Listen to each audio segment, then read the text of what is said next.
Tuition থেকে বাড়ি ফেরার পথে একদল দুষ্কৃতী নাবালিকাকে মারধর দিয়ে জামাকাপড় ছিঁড়ে দেওয়ার অভিযোগে ব্যাপক চাঞ্চল্য ছড়ালো রায়গঞ্জ থানার কর্ণজোড়া ফাঁড়ির অন্তর্গত একটি গ্রামে।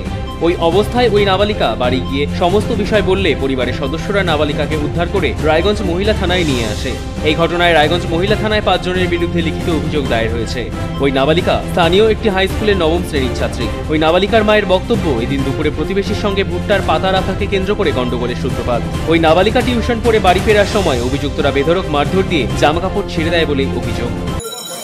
আমি টিউশন থেকে আসছিলাম, মার সাথে কি হয়েছে আমি জানি না। আমাকে রাস্তায় ওরা 7 জন মিলে আমাকে টানাটানি করছে। ওর ছেলেকে বলছে যে আমাকে করতে, আমার শরীরে হাত দিচ্ছে, আমার চুল টানছে।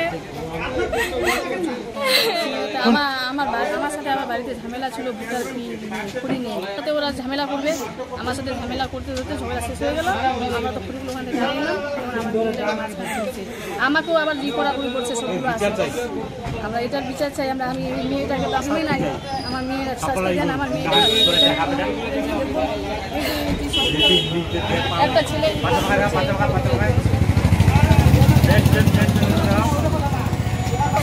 এটা তো এখন পড়াশোনা লাইনে পড়তেছে, টিউশন থেকে তো বাড়ি যেতে পারে, প্রোগ্রামে আসতেছে ওরা আবার রাত্রে। রায়গঞ্জ থেকে বিথিকা পালের রিপোর্ট, ক্লিক নিউজ।